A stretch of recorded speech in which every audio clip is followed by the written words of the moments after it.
What's up, everybody? I'm Alfredo Brown with Footballguys, and I am talking to you about the sleeper tight ends to target in 2022. Let's get started. Perfect. So when you're drafting tight ends, I am all about finding value when looking for these players. Tight end is one of those positions that could really separate you from all of your opponents in your league. Let's take a look at this list, starting from the highest drafted player, and I'm starting with Dalton Schultz of the Dallas Cowboys. Now, Dalton Schultz has an ADP, or average draft position, of tight end 7 or 8 in most drafts.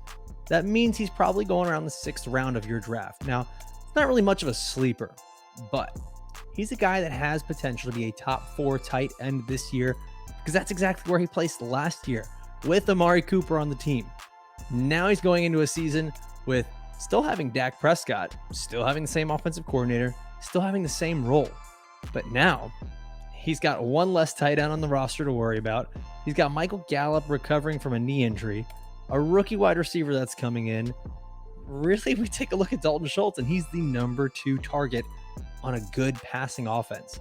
So to get him at tight end 6, 7, maybe even 8 in some drafts, and he's got a real possibility of being a tight end 4, I know it sounds a little crazy, but he's a good value, and I wanted to start off with him.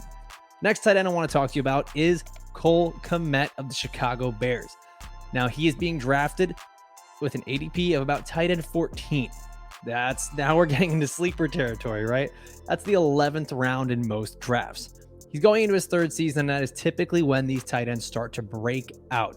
Last season, and of course, if you've been following fantasy football throughout the summer, you have been hearing it over and over and over.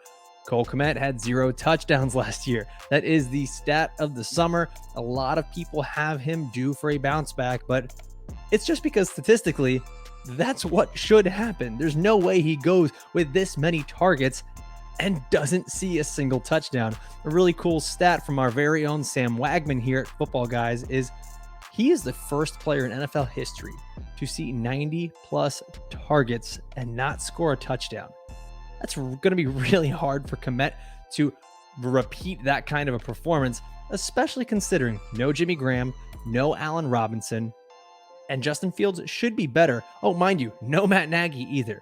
So really, you're just looking at Darnell Mooney and Kmet taking a lot of snaps for this Chicago offense, and a defense that may be improved, but still really, really young. So we could see Justin Fields having to throw the ball a lot, and Kmet being the main guy on the other side of those passes. Now let's go a little bit deeper with the tight ends and take a look at David Njoku of the Cleveland Browns. Some of these names, I feel like we've been talking about them as breakouts for years. David Njoku feels a little bit different right now. He's got an average draft position of tight end 18 or 13th round. In 2018, he finished as the tight end 9 in just his 2nd season as a pro. Since then, he missed the season with an injury. Austin Hooper came in and kind of clogged up the snaps there in Cleveland, but really, we're looking at a guy who still has an incredible athletic profile. The Cleveland Browns invested a lot of money in him this offseason and gave him a great contract. And now, let's just say even if Deshaun Watson plays or doesn't play, whatever it is, if he misses the 2022 season, the Browns' backup quarterback is Jacoby Brissett, who will be ready to go. Last season with Miami, he was hyper-targeting Mike Gesicki, the tight end, at a tune of 8+ targets per game. If that's the case for David Njoku, that's a really solid value as the tight end 18 in your startup drafts or in your redrafts.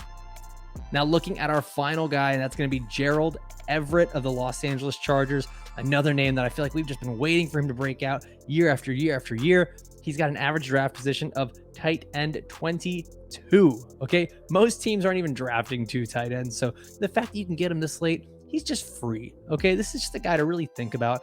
He's going in the 15th round or later in many drafts, and I get it. We've heard this a lot. His ADP is just great, and it's one of those that I want to focus on because last season, he was the tight end 9 from weeks 10 to 16 with Russell Wilson actually in the lineup. When you look at the season as a whole, things were kind of skewed because of Geno Smith starting games and Russ with his injury.